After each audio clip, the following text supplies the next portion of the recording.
en esa escalada, porque es una escalada del precio de la vivienda, ¿usted cuánto calcula que ha tenido que ver las políticas en esa materia que ha aplicado el Gobierno? Pues yo creo que la mayor parte de la responsabilidad la tiene lo que ha legislado el Gobierno, que con la mejor intención probablemente de ir a favor de la vivienda, pues lo que ha hecho ha sido ir en contra, ¿no? Desde el primer momento, digamos que el problema de la vivienda en España tiene carácter estructural, no es coyuntural, pero efectivamente se ha ido agravando momento a momento y especialmente desde mayo del 2023, que fue cuando se aprobó la Ley por el Derecho a la Vivienda, ¿no? Esta nueva ley que se aprobó entonces, en mayo, como digo, va a hacer ahora casi 3 años, y que lo que hizo fue introducir un cambio legislativo muy importante desde la declaración de zonas tensionadas, definición de grandes tenedores, limitación de precios, en definitiva, intervención del mercado de la vivienda, ¿no? Y sabemos que la intervención no funciona en ningún mercado, da igual si es el de la vivienda o el de otros bienes o servicios. La intervención produce ineficiencias y es lo que ha ocurrido en este caso. Se ha intentado legislar para, de alguna manera, frenar el precio de la vivienda sin tener en cuenta que el problema realmente proviene de la escasez de oferta. La oferta de vivienda es significativamente inferior a la demanda, como ya se dice en casi todos los medios, ¿no? Se crean 250.000 hogares al año y se producen menos de 100.000 viviendas. Luego, cada año se genera un déficit de 120, 125.000 viviendas, ¿no? Ahora vamos a eso, Julián, pero nos dice, sí. ¿Usted cree que la mayor parte de la subida tan pronunciada del precio de la vivienda, dice, usted entiende que corresponde a las medidas desacertadas en materia de vivienda del Gobierno? Se lo pregunto de otra manera, que a lo mejor es lo que tenía que haber hecho. Si en esa gráfica hubiera puesto la gráfica del precio de la vivienda de otros países cercanos, ¿el repunte hubiera sido tan agresivo, tan espectacular, o en el resto de los países no ha subido tanto, tan rápido? No, digamos que eso que se llama la pendiente, lo que decimos los economistas, la pendiente de la curva, hubiera sido un poco más aplanada, ¿no? La nuestra, pues como vemos claramente en la gráfica que ha puesto, se dispara de forma tremenda en los últimos 3 o 4 años, ¿no? Y sí, claro, efectivamente, las consecuencias son de que si no hay vivienda suficiente, pues lo lógico es que se encarezca su precio, ¿no? Y entonces, ¿cómo se puede combatir este efecto? Pues se puede combatir más que con penalizaciones, con incentivos, y se puede combatir estimulando la oferta, ¿no? Entonces, he citado la ley de vivienda, pero también podría citar el tema de la no modificación de la ley del suelo estatal. Claro, me refiero que aporta inseguridad jurídica a los inversores, ¿no? Entonces, pues es una mezcla completa, ¿no? Es decir, si el suelo es escaso y no se legisla para aumentar la seguridad jurídica, si la ley de vivienda dificulta y ha obligado a que se retiren del mercado, fíjese, más del 50% de la oferta de vivienda en alquiler se ha retirado del mercado desde la entrada en vigor de la ley de vivienda, repito, hace menos de 3 años, 2 años y 10 meses, ¿no? Entonces, pues esto es imposible. La vivienda necesita un periodo, un ciclo, para que pueda producirse vivienda nueva. Claro. No ha dado tiempo. Esa es otra de las claves de la cuestión. Sabemos que una vivienda o un bloque de viviendas no se construye de hoy para mañana. Es más, aquí hemos tenido a un arquitecto que nos decía, que además promueve construcción de viviendas en toda España, nos dice, desde que tú ves el suelo, lo detectas, lo compras, hasta que entregas las llaves, tienes que tener mucha suerte para que pasen 10 años y no pasan 15 años. Sí que estamos hablando de esos plazos. Por tanto, como no se construyen las viviendas de hoy para mañana, ¿qué hacemos en el intervalo? Es decir, ¿qué tendríamos que hacer? ¿Qué tendría que hacer el Gobierno, las administraciones, para al menos aligerar la subida del precio de la vivienda en el corto plazo?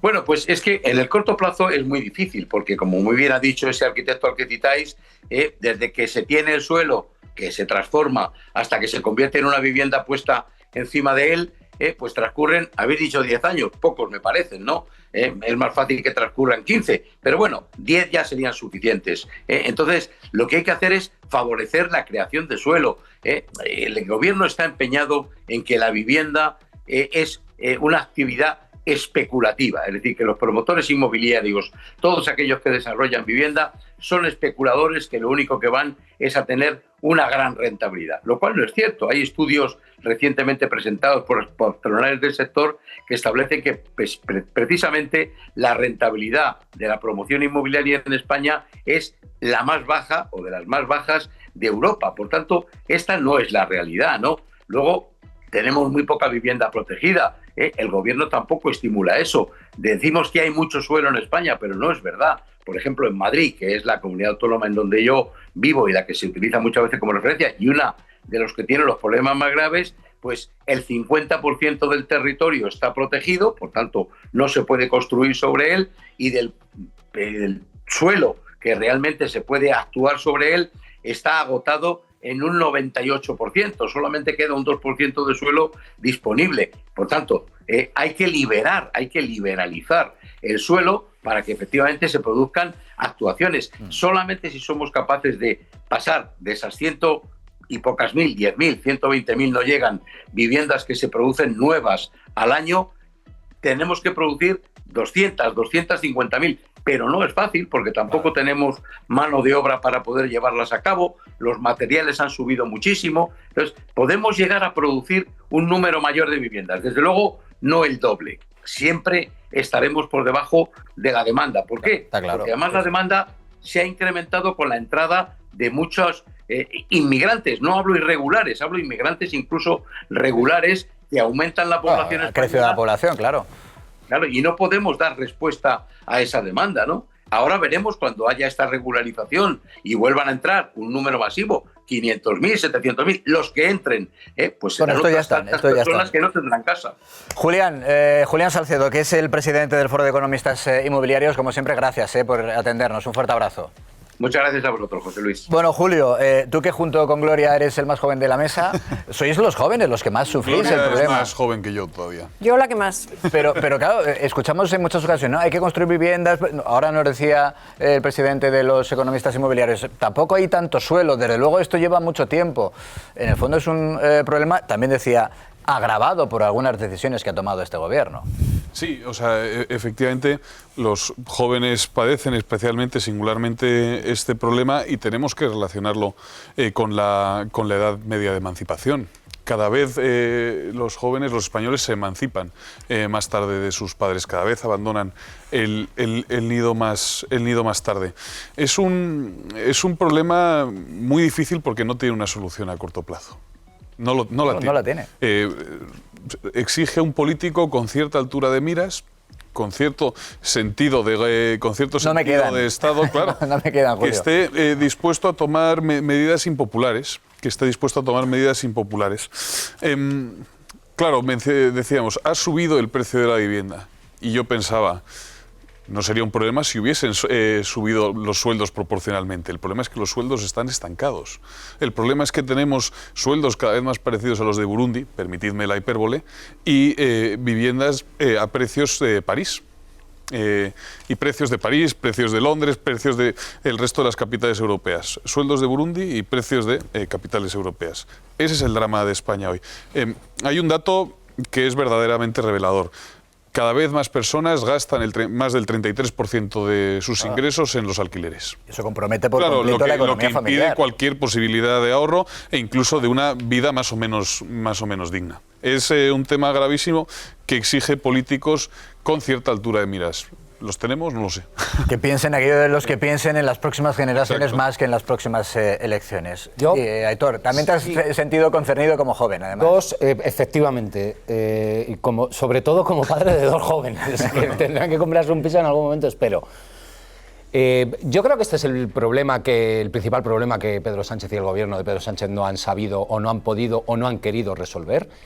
Yo creo que hay una mezcla de las tres. Me da la sensación de que, sobre todo el Partido Socialista, la parte socialista del gobierno, no se ha atrevido a ir todo lo lejos que creo que deberían haber ido para intentar darle la vuelta al mercado de la vivienda.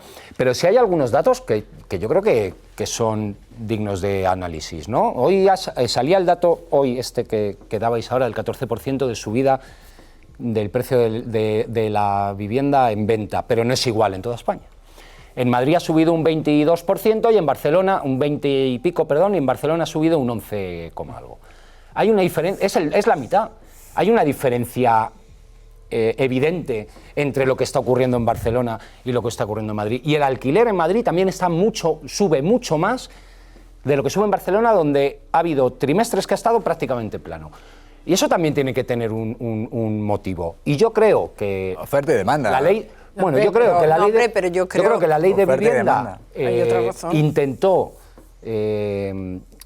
poner límite al precio del alquiler de una forma no bien resuelta, porque además dejaba el agujero del alquiler de temporada, que ha sido por donde se ha ido un montón de alquileres, pero yo creo que sí que es bastante obvio que sin ser la llave de lo que va a solucionar absolutamente el problema, y que probablemente hace falta más vivienda y otras muchas cuestiones, reclamar a quienes son propietarios y cobran rentas de alquiler, también les podemos reclamar un poco de compromiso social, ¿no?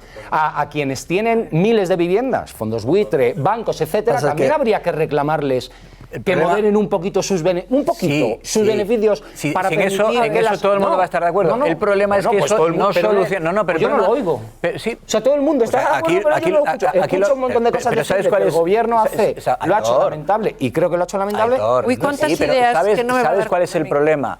Que al final los propietarios de la vivienda no son los grandes tenedores ni las compañías de capital riesgo. Tienen un porcentaje, un porcentaje muy pequeño.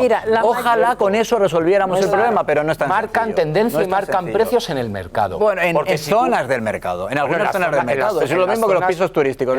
Si el problema fuera solo los pisos turísticos, en Cuenca, que no tienen tanto turismo, no subirían tanto los precios. Pisos turísticos. Es que la desgracia es que hay pisos turísticos en todas partes. Pero no están igual de saturados. Vamos a ver. Gloria, venga. Espera, no te vayas todavía. Gracias de verdad por vernos. Y antes de que te marches, suscríbete a 13 para estar al día de todo lo que ocurre, con nuestras entrevistas al completo, con nuestros análisis. Mire, para empezar, te dejo por aquí un par de vídeos.